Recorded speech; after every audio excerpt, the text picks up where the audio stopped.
खिलाफ कोई केस वहाँ पे सुप्रीम कोर्ट में नहीं है। सुप्रीम कोर्ट का जो ऑर्डर है लास्ट, उस ऑर्डर में क्लियर लिखा हुआ है कि जो एक्सकॉन्डर है, जो इस केस में मतलूब है, उनको पकड़ा जाए, चाहे वो पाकिस्तान के जिस कोने में हैं, और उनकी मदद की जाए, पुलिस मदद करे, अपने लॉ इन्फ्लुएंस एजेंसीज दूसरी जो हैं उनको अपने साथ मिला।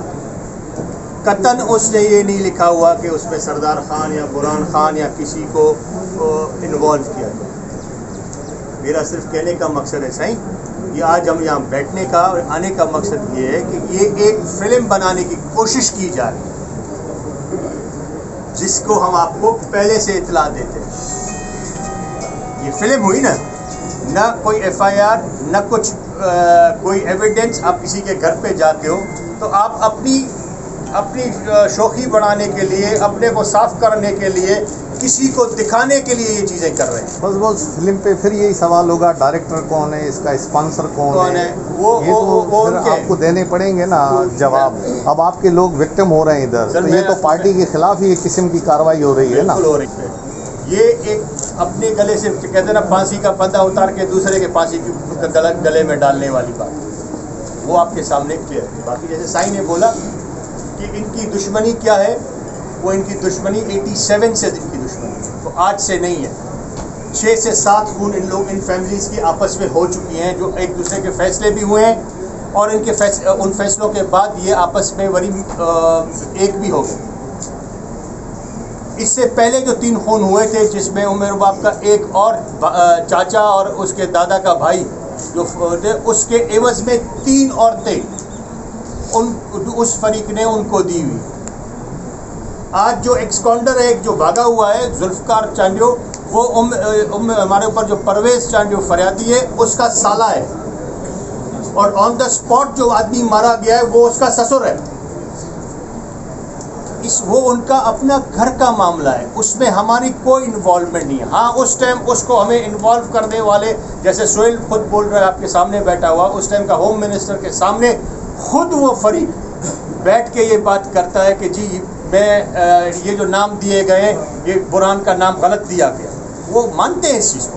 ये मानने के बाद कभी आपके नवाब साहब, आपके उस हद तक कोई फैसले की बात हुई है कि आपके साथ जो ज्यादती की है, या बुरहान खान के साथ, तो उम्मे रबाब वाले साइड से ना उनकी तरफ से बात आई है, ना हमने कोई बात की है, और ना ही हम कोई बात करने के उसमें हैं।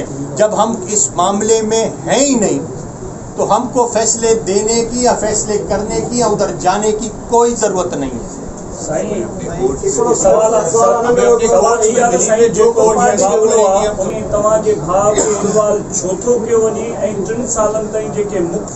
मार्च क्या तव्हां वटि जॾहिं को एविडेंस कोन्हे, त को न को त दुर आहे न जेका इन शइ खे करे थी पई।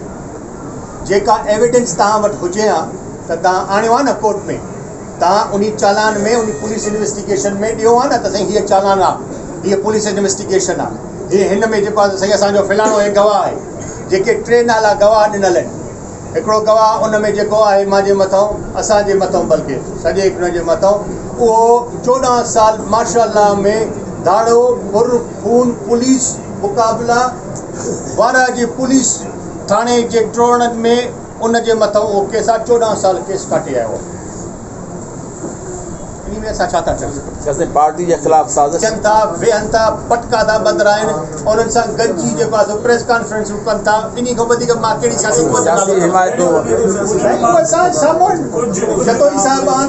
जतोई साहिबान साईं तव्हांजे साम्हूं आहिनि। इलेक्शन 3 दफ़ा हारे चुका आहिनि उतां, छाजे करे हारे विया आहिनि? साईं कुझु माण्हू ॿुधण में अचे थो त पीपल्स पार्टी जा जेके आहिनि उहे बि इन्वॉल्व आहिनि, ऐं जेकी सपोर्ट था कनि त इन्हनि लफ़्ज़नि में केतिरी सदाकत आहे। ऐं जेको मूं अहम सवाल कयो त 3 सालनि जे अरसे ताईं हिन वक़्त ताईं उहे गिरफ़्तार बुरहान जो पूरो नालो छो ॾिनो? FIR जे बुनियाद खे उन्हनि पाण तबाह कयो, साबित करे थी पुलिस पाण त सही FIR में नालो फर्ज़ सम्झूं था त इन महिल सॼे पाकिस्तान जी मीडिया तव्हां ॿुधो बि था, सॼो पाकिस्तान ॾिसे बि थो। अब्दुल बारी अब्बासी साहब हिते हूंदो मौजूदु सही, अब्दुल बारी अब्बासी साहब असांजो बचाव जो शाहिद आहे, उहो असांजो बचाव जो शाहिद ईअं आहे त उहो बुरहान सां गॾु मौजूदु हो। लाड़काणे खां तराई खां हैदराबाद मुमताज़ चांडियो साहब वेठो आहे, उनजे घर राति उते तरसी, सुबुह जो उतां हैदराबाद मां विया आहिनि ओॾे। टोॾियाणो बारी अब्बासी साहब पंहिंजो बारी अब्बासी साहब टोॾियाणो पाण उन पंहिंजे जेको हिन जो उते इंडस मेडिकल सेंटर लाड़काणो आहे, उते असांजे सिंध पुलिस जा ॿ एसपी